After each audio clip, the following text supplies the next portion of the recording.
Hola a todos, buenos días. Estáis en el canal Ingeniería Estelar. Yo soy Mariano Sanz, el exégeta cósmico. Hoy vamos a hablar de cómo funciona la pirámide de Egipto como central eléctrica. ¿Vale? Vamos a ir en detalle, como ya habíamos anunciado en vídeos anteriores, de cómo funciona la gran pirámide de Keops o de Khufu como central eléctrica. Es un ejemplo de cómo funcionan las pirámides en general. ¿Vale? Bueno, pues antes de esto vamos a hacer las aclaraciones y agradecimientos pertinentes como hago siempre. Deciros que este canal no ha sido creado para modificar el sentido o contexto de los mensajes de nuestras amigas tarjetianas y barunianas. Este canal evidentemente ha sido creado para enriquecer el entendimiento de algunos de los conceptos que desde mi punto de vista pues no están claros o son confusos. La interpretación, análisis o exégesis cósmica de los vídeos, de los conceptos mostrados, son exclusivamente míos y pueden diferir evidentemente del que tengan otras personas. ¿Vale? Los conceptos básicos extraterrestres que vamos a analizar e interpretar han sido extraídos de algunos de los vídeos de los canales de Gosia y de Roder. Este canal, por supuesto, apoya al 100% el contenido y mensaje que comparten Gosia y Robert, y por eso muchas gracias a Robert y a Gosia por su inmensa labor, y también muchas gracias al equipo tarjetiano por compartir su conocimiento y su sabiduría. Aquí tenéis a todo el equipo que conocemos y bueno, pues las gracias a todos ellos. Bueno, vamos a ver primeramente desde el punto de vista terrestre. He cogido unos ejemplos de quienes hablan de las pirámides como centrales eléctricas o quienes se acercan a ese concepto. ¿Vale? En primer caso hablaremos de Nikola Tesla, evidentemente es el referente número uno. Un investigador llamado Christopher Dunn, que ya anunciamos en vídeos pasados. Y luego he visto algo muy interesante en internet, que una página web que se llama Electricasas, que es una página web dedicada al soporte y venta de elementos eléctricos para una casa. Pues hablar de cómo funcionan las pirámides, ¿no? Pondremos exactamente qué es lo que dice al respecto. Y luego una agencia de noticias llamada Itmo News, que habla de un descubrimiento de unos científicos. Vamos a ver qué es exactamente lo que dicen al respecto. Bueno, Nikola Tesla construyó en su momento una gran torre, se llamaba Torre Wondercliff, y realizó un experimento público. ¿Vale? Resulta que este experimento fue un resplandor tan grande que desató toda la ciudad, ¿de acuerdo? Lo que hizo fue prácticamente dar electricidad a toda la ciudad. Pero lo que es más es que esta energía se transmitió y fue capaz de encender otras luces en otros lugares. Tesla no ocultó que para este descubrimiento utilizó el conocimiento del antiguo Egipto. ¿Vale? Por el contrario, Tesla fue la primera persona en confirmar que el antiguo Egipto usaba energía inalámbrica. ¿Vale? O sea que Tesla ya sabía cómo funcionaban las pirámides. ¿Vale? Desafortunadamente Tesla tenía muchos enemigos y su trabajo y la torre fueron destruidas. Si os fijáis aquí, esta sería la torre Wondercliff de Tesla, y esta sería, digamos, la pirámide de Egipto, la de Keops. Veis que tiene muchas similitudes en cuanto a funcionamiento, la conexión a tierra a través de los acuíferos, de los mantos acuíferos, una serie de túneles que van hacia ese contacto en la tierra cerca de los acuíferos, etcétera, y cómo la energía cósmica, por así decirlo, de la atmósfera se concentra en la torre de Tesla, igual que en la pirámide. ¿Vale? Este sería un poco más esquemático. La torre, cómo funciona: tiene una barra de conexión a tierra, ¿vale? Sería una conexión eléctrica, túneles de superficie a 300 pies para acceder al punto de contacto lo más cerca del acuífero natural. ¿De acuerdo? Esto es exactamente cómo funciona o muy parecido a cómo funciona la pirámide de Egipto. ¿Vale? En cuanto a Christopher Dunn, este investigador llega a la conclusión de que la pirámide es una máquina increíble y muy avanzada técnicamente, una poderosa central de energía. ¿De acuerdo? Aunque sus sugerencias o teorías coinciden con uno de los cometidos de las pirámides, evidentemente, si es una central eléctrica o de energía, pero sin embargo no acierta con el método de generación de la misma, del mismo que nos habla Svan. ¿Vale? Él propone que la pirámide genera energía aprovechando la energía sísmica de la Tierra, y que utilizando un granito especial muy rico en cuarzo Los constructores sintonizaron la pirámide con las vibraciones naturales de la Tierra, logrando una fuente de energía cuyo aprovechamiento pues no se ha descubierto, todavía no sabía cómo sacarle partido a eso, ¿no? Bueno, evidentemente el enfoque no es el enfoque que nos da Svaru, ni mucho menos, y fijaros que él dice que la pirámide sería como una especie de resonador que resonaría a la vibración de la Tierra, a la energía sísmica de la Tierra. Yo eso lo veo bastante dudoso, porque claro, la energía sísmica depende de los movimientos de las placas tectónicas, de terremotos, de un montón de factores que no son constantes en el tiempo. Entonces, dudo mucho que llegara la pirámide a funcionar de esta manera, ¿no? Y de hecho, como veremos más adelante, no funciona así, ¿no? En cuanto a lo que hemos dicho de Electricasas, ellos dicen que hay unos puntos analíticos sobre la generación de electricidad de las pirámides. Dice que la carcasa externa de la gran pirámide estaba cubierta de piedra caliza toba, eso es cierto, tan estrechamente que ni siquiera una navaja de afeitar podría encajar en medio de estas. La piedra caliza de toba blanca no contiene ningún magnesio y tiene altas propiedades de aislamiento, eso es cierto, también nos lo menciona Svaru, que hay un tipo de piedra lisa que es aislante, las cuales previenen que la electricidad dentro de la pirámide se salga sin control. Esto es correcto, es exactamente lo que dice también Svaru al explicar cómo funciona la pirámide. Luego dice que los bloques de piedras usados dentro de la pirámide fueron hechos de otra forma, de piedra caliza, cristal, el cual es conductor eléctrico extremadamente alto. También hablaba así algo al respecto Svaru, porque dentro de la pirámide, como veremos más adelante, se concentra la energía eléctrica o la energía que viene de la atmósfera, ¿no? Entonces tiene que haber algo que haga conducir esa energía. También contiene una pequeña cantidad de metal, lo cual permite una mayor transmisión de energía. Vale. Los ejes dentro de la pirámide fueron alineados con granito, el cual como conductor es una sustancia un poco radioactiva y permite la ionización del aire dentro de estos ejes. Esto es un poco presuntuoso, no, realmente nadie habla de sustancias radioactivas dentro de la pirámide ni nada de eso. Y dice que las propiedades aislantes y conductivas de la pirámide son un ejemplo de la ingeniería perfecta que utilizaron las pirámides. ¿Vale? La meseta de Giza, donde las pirámides están llenas de canales acuáticos, abajo las capas de piedra caliza donde separan las pirámides. Estas capas de piedra que transmiten electricidad hacia arriba y llevan agua subterránea a la superficie son conocidas como acuíferos. Y la corriente eléctrica que se produce gracias a este efecto es conocida como fisioelectricidad o piezoelectricidad.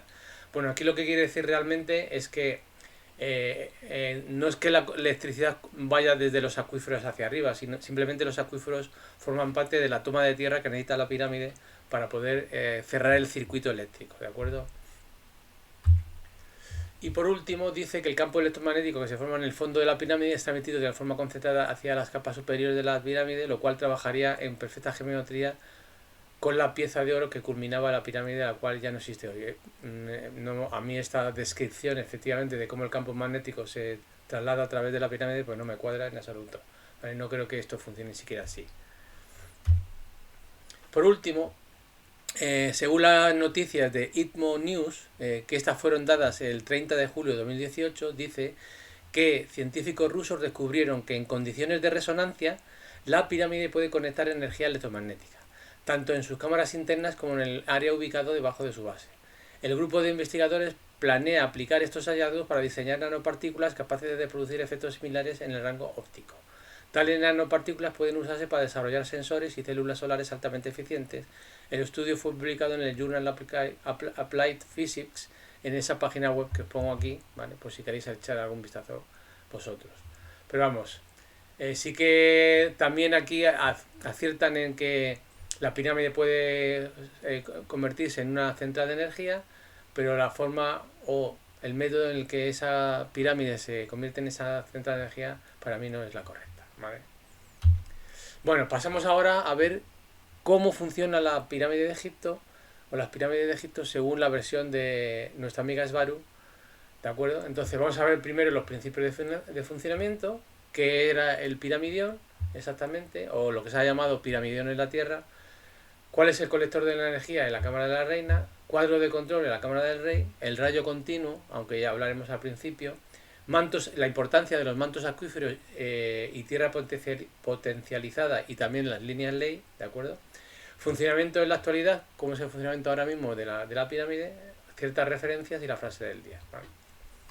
Bueno, pues aquí, como principios de funcionamiento, deciros primeramente que Yasgi ya dijo que fueron construidas las pirámides como centrales eléctricas, tienen la forma perfecta para la energía, para generar energía punto cero basada en los planetas. O sea, la pirámide es la forma perfecta para construir una central energética de generación de energía punto cero basada en los planetas, ¿vale? Entonces, los planetas tienen una morfología o una construcción específica que permite que esas centrales de energía sean en forma de pirámide, ¿vale? Entonces, el Baru nos explica, digamos, básicamente cómo funciona la pirámide, y entonces nos explica que un rayo es un rayo normal, un rayo de los que vemos en una tormenta, es una descarga de energía diferencial en desorden y sin control. Es energía diferencial porque hay una cantidad de energía en la atmósfera y otra en la Tierra. Hay una diferencia de potencial entre la Tierra y el cielo. Cuando esa diferencia de potencial es muy grande, se produce el rayo. Se produce esa corriente eléctrica, esa chispa, ¿no?, que es la que produce el rayo. Pero dice que si tienes una carga diferencial, aunque no dramáticamente diferente, como para crear descarga, es decir, ese rayo, la puedes canalizar ordenadamente y de forma continua hacia el suelo. Quiere decir esto que si existe esa carga diferencial constante, que es lo que parece ser que ocurre en la Tierra, entre la atmósfera y la Tierra, puedes canalizar esa descarga o rayo y ordenadamente y de forma continua hacia el suelo. Entonces tienes un lugar de flujo de carga continua, que es lo que se pretende, ¿vale? Entonces los rayos no solo nos darían corriente cuando hubiera tormenta, pero de esta manera la tenemos de forma continua. Y ya tenemos energía libre. Por eso están sobre líneas ley y agua subterránea. Muy importante esto, porque están dando mayor conexión a tierra. Cuanto mayor conexión a tierra, menos sea la resistencia a la Tierra, mayor capacidad de conexión y de control de flujo de carga entre la atmósfera y la del suelo, ¿vale? Esto es fundamental para que lo entendáis cómo funciona luego la pirámide. Esto dice que es puro Tesla, él lo sabía, ¿vale? Como hemos visto anteriormente, él había hecho la torre Vanderclive en función de cómo funcionaban las pirámides, ¿vale? Entonces, aquí digamos que confirma Esbaru que Tesla estaba en lo cierto con su construcción. Bueno, aquí mi interpretación, os he hecho un esquema básico eléctrico. La Tierra sería como una especie de batería, la atmósfera sería como el polo positivo, por así decirlo, ¿vale?, para que lo entendáis sin meternos más en detalle. La Tierra o el suelo sería el polo negativo. Digamos que los mantos acuíferos y líneas de ley representarían como una especie de resistencia, ¿de acuerdo? O una forma de conseguir conductividad hacia la Tierra, ¿de acuerdo? La conductividad sería la inversa de la resistencia o de resistividad. Entonces aquí tendríamos esa conexión a Tierra, estaría ubicada en la cámara subterránea. Digamos, el recolector de energía que se genera entre la atmósfera y el suelo, esta raya amarilla que he puesto yo aquí, sería acumulada en la cámara de la reina. Ahí se produciría una descarga, ¿de acuerdo?, o despolarización, debido a esta diferencia de potencial entre lo que es la atmósfera y el suelo. Y la cámara del rey sería como una especie de cámara o de armario de conexiones donde se produciría una regulación y control de esa descarga producida en la cámara de la reina. Y de ahí obtendríamos la salida de energía regulada y controlada, ¿de acuerdo? Esto sería un poco el esquema básico de cómo funciona la pirámide, ¿vale? Entonces, con eso, dice Esbaru, no necesitamos reactores nucleares, ni centrales hidroeléctricas o centrales termoeléctricas para generar electricidad.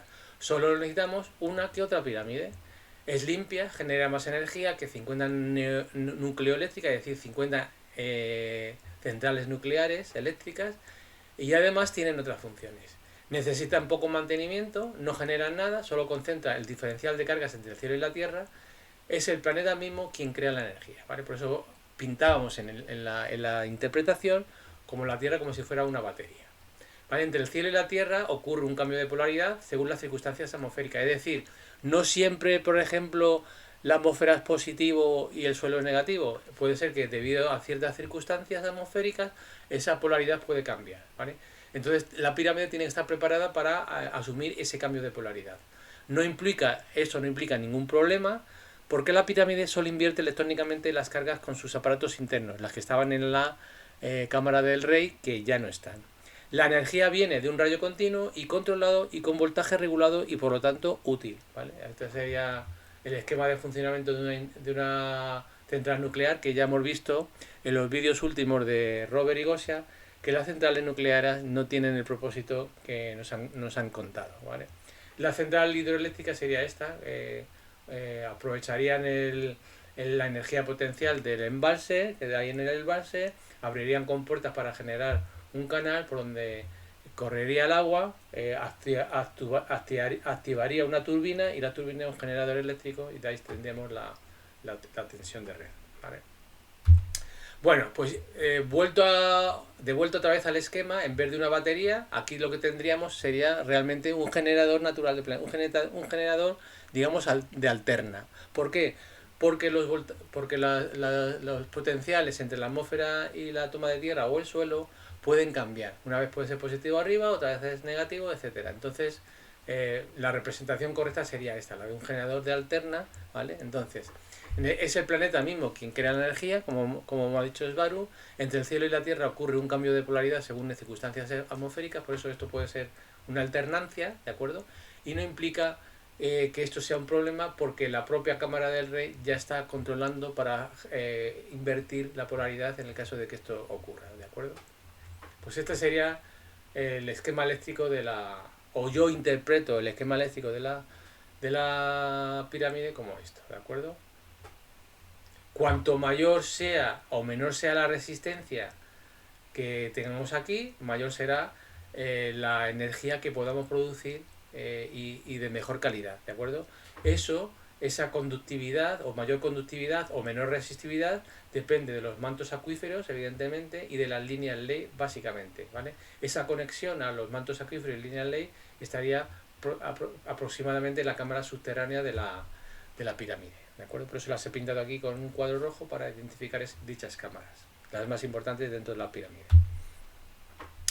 Bueno, noten, dice aquí Svaru, cómo la cámara de la reina está en un punto geométrico de la pirámide. Está justamente en el centro, ¿vale? Más o menos en el centro geométrico de la pirámide. Estaba cubierta de piedra caliza blanca pulida. Desde adentro causaba un rebote interno en las partículas provenientes de la atmósfera. Dentro de la cámara, debido a ese recubrimiento de piedra caliza blanca, las partículas provenientes de la atmósfera se producía un rebote y una concentración en dicha cámara. El cristal cubierto de oro de la punta es por donde entran, sería este de aquí, es por donde entran dichas partículas y sería lo que nosotros llamamos piramidión, ¿de acuerdo? Sería un cuarzo blanco puro cubierto de una hoja de oro, ¿vale? Normalmente el cuarzo blanco puro, como sabéis, puede ser natural, pero básicamente las tarjetianas lo que hacen es crear ese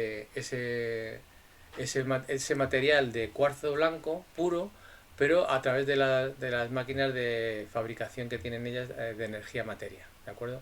Es como consiguen ellas un cuarzo blanco 100% puro.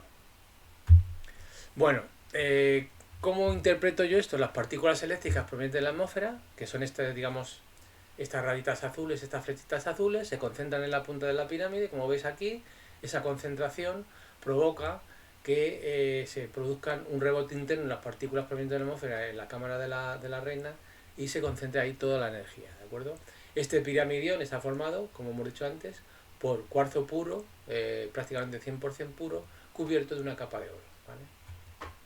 Las partículas eléctricas que vienen, que se estrellan o son absorbidas por el piramidión pueden ser positrones que son positivos o electrones que son negativos, que provienen de la atmósfera, ¿vale? Entonces, las partículas, una vez recibidas desde el piramidión, bajan de la atmósfera buscando tierra, rebotan en la pieza caliza blanca que tiene propiedades piezoeléctricas y aislantes, como habíamos comentado antes con electricasas, ¿de acuerdo? Que tenían propiedades, unas tenían unas propiedades aislantes y otras tenían propiedades piezoeléctricas, que previenen que las partículas eléctricas, sean positrones o electrones, regresen de nuevo a la atmósfera, ¿vale? Entonces, esa piedra caliza interna hace que las partículas se mantengan dentro de la pirámide. Y estas pirámides buscan la Tierra porque es el punto de mayor conexión con la carga atmosférica y la del suelo. rebotan dentro de la piedra caliza blanca y se concentran en la cámara de la reina, en donde ocurre una despolarización hacia el suelo. Es decir, digamos que para traducirlo de despolarización es como si fuera una chispa que es la que vamos a utilizar para crear esta corriente. Sin su cubierta, veis que la cámara de la reina ya no tienen la cubierta lisa que disponía del principio, con lo cual las cargas ahora actualmente pues ya no se concentran ahí. ¿De acuerdo? Este sería un poco el esquema de cómo estaba, digamos, realmente construido el colector energético dentro de la cámara de la reina. Estaba ahí dentro, ¿vale? Estaba cubierto de piedra caliza blanca pulida, rebotaban dentro de lo que es la piedra caliza blanca y se concentraban en la cámara de la reina, que es esta de aquí. ¿Ves? Estas chispas o estas energías concentradas dentro de la cámara se recogían dentro del colector energético, en donde se produce esa despolarización, es decir, tenemos una cantidad de energía acumulada y a través de la conexión a tierra de los mantos acuíferos y de la ley se produce una despolarización. Esa despolarización es la que crea realmente la generación de energía. ¿Vale? Es lo mismo cuando nos cargamos nosotros, ¿de acuerdo? Eléctricamente al andar o al pasar cerca de una antena de telefonía y luego hacemos tierra, pues salta una chispa de nuestros dedos. Pues esto sería un poco como funcionaba, pero con grandes dimensiones. ¿Vale? Entonces, ese rayo continuo del que hablamos al principio se produce dentro de la cámara de la reina realmente. Entonces, esa energía se concentra en esa cámara y se despolariza con la cámara subterránea. Es decir, se produce, digamos, una chispa con la cámara subterránea que hace tierra y conecta los mantos acuíferos, ahí creando un diferencial concentrado de cargas entre el cielo y la tierra. ¿Vale? La parte de los mantos acuíferos y la línea ley es la más importante porque es la que realmente crea la diferencia de potencial entre el cielo y la tierra. Esto es lo mismo que tener un relámpago o rayo continuo y con voltaje regulado. ¿Vale? El voltaje regulado se crea en la cámara del rey, que es el cuarto de control, y que servía también para otros usos dentro de la pirámide, como ser un portal de astral. ¿Vale? Que eso ya hablaremos en los próximos vídeos.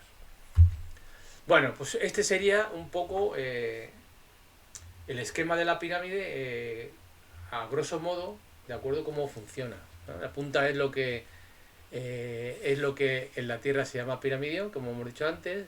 Estas pirámides están localizadas justamente encima de mantos acuíferos y de líneas ley para aumentar y potencializar los efectos planetarios, y la despolarización entre la carga de la atmósfera y la carga eléctrica del suelo sería, digamos, esta flecha amarilla es la despolarización al concentrarse la energía en la cámara de la reina, ¿de acuerdo? La forma de conexión a tierra primaria, o sea, cómo se conecta a tierra, es a través de los mantos acuíferos, ¿vale? Entonces, el tipo de energía que se crea de esta manera es energía punto cero por diferencial de cargas, ¿vale? Este diferencial de carga sería este que veis aquí entre lo que es la atmósfera, ¿vale? Y lo que es la tierra, ¿vale? Diferencial de potencial entre atmósfera y suelo. El piramidión, el colector de acumulador de energía, que sería la cámara de la reina, la sala de control, que sería la cámara del rey, ¿vale? Y la despolarización que se produce entre la cámara de la reina, que es donde se concentra toda la energía o acumula, y la tierra. ¿Vale? Yo creo que está claro, ¿no? Los principios básicos de funcionamiento de la pirámide. Vale, el cuadro de control. El cuadro de control situado en la cámara del rey tendría una cosa de esta parecida a esta, ya no está, evidentemente se lo han llevado todo. Arriba de la cámara del rey había una serie de capacitores de alta tecnología, ¿de acuerdo? Había una alta tecnología electrónica que regulaba la despolarización energética, ¿vale? Una vez que se producía la despolarización energética dentro de la cámara de la reina, la cámara del rey es la que regulaba esa despolarización o esa descarga, por así decirlo. Y para mayor eficiencia estaba puesto ligeramente a un lado, ¿vale? Si os veis en el esquema de la pirámide, la cámara del rey está situada hacia la izquierda en relación al eje de la pirámide, que es donde se concentra la cámara de la reina, ¿vale? Para que no interfiera con la conexión de energía en la cámara de la reina. Aún hoy en día, en la cámara subterránea se encuentran vestigios de cables y estructuras metálicas para la conexión a tierra, ¿vale? Entonces, eso realmente hay poca información, no hay muchas fotos, se tiene oculto para que no veamos exactamente que había ahí vestigios de cable y estructuras metálicas. Eso lo tienen completamente oculto. Bueno, una interpretación muy sencillita de cómo funcionaría la cámara del rey, pues yo tendría aquí el rayo continuo que genero al absorber las partículas positrónicas o electrónicas de la atmósfera. Ese radio continuo iría a parar a la cámara de la reina.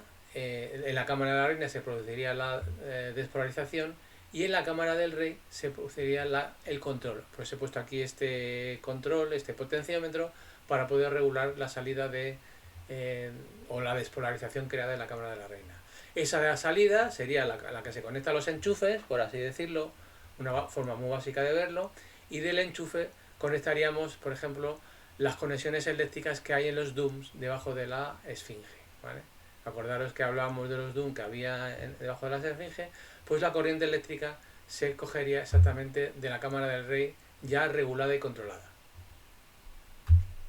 Bueno, otro esquemita simple de cómo funcionaría la cámara del rey, pues se dice que había una serie de capacitores de alta tecnología que regulaban la despolarización eléctrica. Si estos son, digamos, los picos de voltaje que salen de la cámara de la reina cuando se produce la despolarización, el regulador lo que haría es mantener la salida constante con una tensión alterna, por ejemplo, así de esta manera, sería una salida regulada y controlada, que iría a todos los enchufes, por así decirlo, de la pirámide y de los DUM y de servicios auxiliares fuera de la pirámide. Bueno, la importancia de los mantos acuíferos y de la tierra potencializada, evidentemente, aquí está el tic de la cuestión del buen funcionamiento de la pirámide. ¿Vale? Ahora mismo, digamos que la cámara subterránea está seca, pero antes fluía agua creando un efecto de tierra potencializada. ¿Vale? Luego veremos cómo la conductividad del circuito aumenta con los mantos acuíferos. ¿Vale? Que viene siendo el colector de conexión a tierra o la parte opuesta a la de arriba. Es decir, cuanto mejor sea la conexión a tierra, mayor tendremos o mayor será la diferencia de potencia con la atmósfera y mejor, digamos, corriente eléctrica tendremos, ¿de acuerdo? Y más constante. Decía que viene siendo el colector de conexión a tierra o la parte opuesta a la de arriba de la pirámide, y su piedra caliza que comprimía y concentraba la carga atmosférica es lo que producía esta tierra potencializada. Esta parte potencializada potencializaba la carga de la Tierra, creando una enorme diferencia de carga, es decir, una enorme diferencia de potencial entre la atmósfera y la Tierra. Las nubes y el suelo, la mayoría del tiempo, no siempre tienen cargas opuestas, especialmente sobre lugares secos, pero no solamente, ¿vale? Cuanto más seco es el espacio donde está puesta o medimos la conexión, las nubes y el suelo tienen una diferencia potencial mayor, ¿de acuerdo? Sobre todo, como he dicho antes, en lugares secos. Bueno, pues los mantos acuíferos y tierra potencializada 2, esa importancia de los mantos acuíferos es porque el agua conduce la electricidad a través de los iones disueltos en ella. Y el agua pura es un conductor pobre de la electricidad. La mayoría de las aguas naturales, sin embargo, contienen iones disueltos y como resultado su conductividad aumenta con mayor concentración de iones totales. Entonces aquí os he puesto una tablita que la conductividad usual de algunos tipos diferentes de aguas es la siguiente. Agua destilada, pues menor de 2 micromos, que sería la inversa de ohm, que sería ohmios, es decir, resistencia, por eso se llama conductividad, es la inversa de la resistividad. Agua de lluvia, menor de 50 mos partido por centímetro cuadrado. Aguas interiores en regiones húmedas, menor de 500 micromos por centímetro cuadrado. Y aquí veis que he puesto en negrita que las aguas interiores en regiones áridas, como sería nuestro caso, es una de las que más conductividad tiene, ¿de acuerdo? Por centímetro cuadrado. El agua de mar sería la que más, prácticamente, pero en nuestro caso, en los mantos acuíferos no tenían agua salina, ¿vale? Aunque estaba muy cerca del mar Mediterráneo, pero realmente los mantos acuíferos se alimentaban del río Nilo. Entonces veis que de todas maneras en aguas interiores, en regiones áridas, la conductividad de los mantos acuíferos es muy alta. Significa que la resistividad o la resistencia ofrecida desde el suelo hasta los mantos acuíferos es más baja, con lo cual la diferencia de potencial es mayor y la circulación de corriente es mejor, ¿de acuerdo? Bueno, funcionamiento actual de las pirámides. En un momento dado de la conversación de este vídeo, Gosia pregunta si las pirámides están en funcionamiento y qué les falta para que funcionen correctamente. El nos dice que no están en funcionamiento, que están apagadas, que no tienen el equipo eléctrico dentro para canalizar la energía. no tienen la punta de cuarzo de cubierta de oro y no tienen su recubrimiento que les daba la capacidad de conectar o concentrar la energía. Era un aislamiento, así que como están ahora mismo disipan su energía hacia la atmósfera de nuevo. Es decir, como le falta todo, pues la energía que entra en la pirámide sale también sin ser concentrada. No se concentran en el punto que teníamos, que era la cámara de la reina. En la carga de la atmósfera descargada hacia el centro de la pirámide haciendo tierra con el flujo del agua subterránea no conecta al Nilo, que conecta al Nilo, es lo que decíamos antes, usando el cuarto de tierra y descargas, cámara subterránea. Si su cubierta lisa se disipa la carga hacia la atmósfera, ¿vale? Entonces, como no tenemos nada ya de lo antiguo de la pirámide, pues no se concentra la energía y por lo tanto no podemos hacer que funcione como antes. Pero dice aquí, muy importante, que esas cubiertas lisas que disipa su carga hacia la atmósfera no la han quitado por usarla en otro lado, la han quitado para detener el funcionamiento de las pirámides. Por eso no tienen sus cubiertas actualmente, ¿vale? No es que las hayan utilizado en otros sitios, simplemente han desmantelado la central eléctrica de la pirámide. Bueno, ¿cómo funcionaría ahora? Pues sin esas cubiertas, sin el piramidión y sin el recubrimiento de la piedra caliza lisa pulida, pues las partículas que entran en la pirámide pues salen rebotadas hacia afuera y no se concentran. Con lo cual no tenemos ya nuestra central de energía libre. Bueno, pues aquí nada, hemos acabado el vídeo. Estas son las referencias de los vídeos que he utilizado para hacer esta explicación e interpretación, las transcripciones de Gosia y Robert, los vídeos de Gosia y Robert, y luego otra serie de enlaces a cosas de pues a las noticias ITMO y otras informaciones de las que he recabado para hacer este vídeo, ¿de acuerdo? La frase del día sería de Sofía Yazgi-Ebaru. Nos dice que el mismo cuerpo, esto en relación a las frases del día de vídeos anteriores, el mismo cuerpo solo es una manifestación de un grupo de ideas, ¿vale? O sea, nuestro cuerpo es una manifestación de un grupo de ideas y sirve como formador de la ilusión de estar en un mundo exterior, siendo que la persona conciencia es su mundo exterior, ¿vale? O sea, nosotros mismos somos nuestro mundo exterior. Dentro de nuestro interior está nuestra, por así decirlo, alma, aunque no nos gusta utilizar esa terminología, y nuestro cuerpo es nuestro mundo exterior, ¿vale? Eso es lo que dice Yazgi en esta frase. Bueno, los próximos vídeos que veremos serían cómo funcionan las pirámides como amplificador de conciencia y viajes astrales. Veremos también en la parte 5 de esta saga de vídeos algunos misterios alrededor de las pirámides, y un sexto vídeo que he pensado que sería interesante también investigar o interpretar, que sería cómo funcionan las pirámides como estabilizadores de frecuencia, ¿vale? Cuando hablamos de la frecuencia lunar, la frecuencia terrestre, etcétera, etcétera, ¿vale? Entonces, lo tengo pensado hacer, pero bueno, todavía no está decidido 100%, pero que podría ser interesante también hablar de este tema. Bueno, pues aquí hemos llegado a este vídeo, hasta el fin de este vídeo. Espero que os haya gustado cómo funciona la pirámide como central eléctrica. Espero que me haya podido explicar bien y lo hayáis entendido perfectamente y veáis que difiere bastante de lo que dicen algunos investigadores de la Tierra o científicos con respecto a cómo funcionaban realmente las pirámides, ¿vale? Bueno, pues nos vemos al siguiente vídeo y hasta pronto.